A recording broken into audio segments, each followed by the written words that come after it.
दोस्तों, असर एजुकेशन पर आप सभी दर्शकों का स्वागत है। आज हम इस वीडियो में पासवान जाति के इतिहास को देखेंगे। इस वीडियो को बनाते समय हम थोड़ा सा भावुक हो गए हैं, इसलिए इस वीडियो को शुरू से अंत तक देखेगा। चलते हैं पासवान जाति के इतिहास को देखने। पासवान एक हिंदू जाति है जो भारत के उत्तर प्रदेश, बिहार, झारखंड और पश्चिम बंगाल राज्यों में पाई जाती है। पासवान शब्द का अर्थ है रक्षक या प्रशंसा के योग्य। पासवान जाति की उत्पत्ति के बारे में तीन विचार है। वे मेवाड़ के गहलोत क्षत्रिय राजपूत वंश से हैं। वे राहु से उत्पन्न हुए हैं। वे दुशासन कौरव राजकुमार से उत्पन्न हुए हैं। पासवान एक योद्धा जाति थी जो मुगलों से लड़ती थी। वे राजस्थान से चले गए और पराजित होने के बाद देश के पूर्वी हिस्सों में चले गए। उन्होंने धर्मांतरण से इनकार कर दिया, लेकिन विस्थापन के बाद उन्होंने अपनी जाति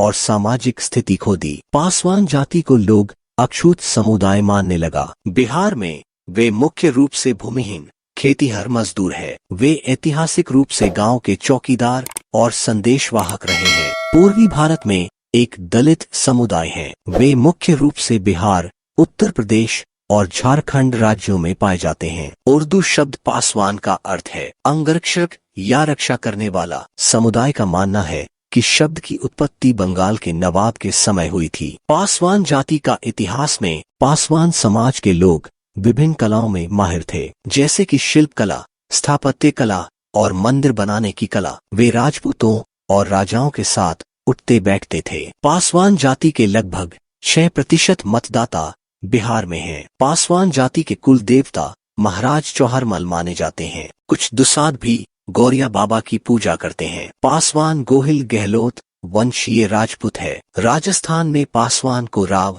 राजा कहा जाता है। पासवान एक उपनाम है जो दुसाध समुदाय के सदस्यों को दिया जाता है। पासवान जो जाति का नाम है उनमें पासवान, पासी और गुज्जर शामिल हैं। पासवान जाति का राष्ट्रीयता बहुत सारे मामलों में निर्धारित करना जटिल है, जो कि समय के साथ अलग अलग देश में बदल गया, जिसकी वजह से मूल राष्ट्र एक रहस्य है। पासवान नाम शिल्पकार से आया, जैसे कि आर्चर नाम एक धनुधारी को दिया गया। कई उपनाम पूरे युग में दुनिया भर में यात्रा करते हैं, जिससे उनकी मूल राष्ट्रीयता और जातीयता का पता लगाना मुश्किल हो जाता है। भारत और दुनिया भर में लोगों को नाम उनके व्यवसाय के आधार पर स्थानीय भाषा में दिया गया। अक्सर ये नाम धार्मिक प्रशंसा से संबंधित होते हैं, जैसे स्तुति की योग्यता। The tribes and castes of Bengal 1891 में एच रिस्ले ने दुसाध को बिहार और छोटा नागपुर की एक खेती करने वाली जाति के रूप में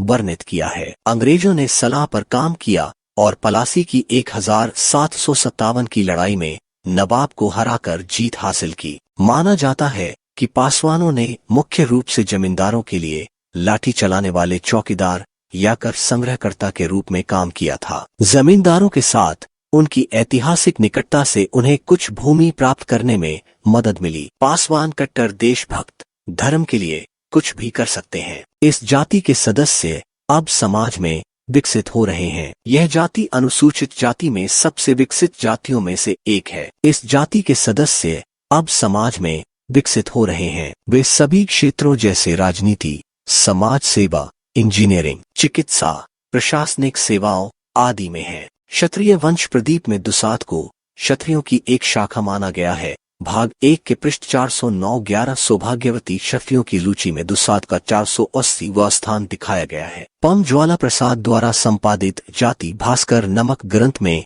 गहलोतों की 24 शाखाओं में दुसाध भी लिखे हैं। हमारे चैनल पर यदि आप नए हैं तो हमारे चैनल को लाइक, शेयर और सब्सक्राइब करके हमें प्रोत्साहित करें। तो असर एजुकेशन पर आज के लिए बस इतना ही। मिलते हैं आगे, तब तक के लिए आपका दिन मंगलमय हो। धन्यवाद।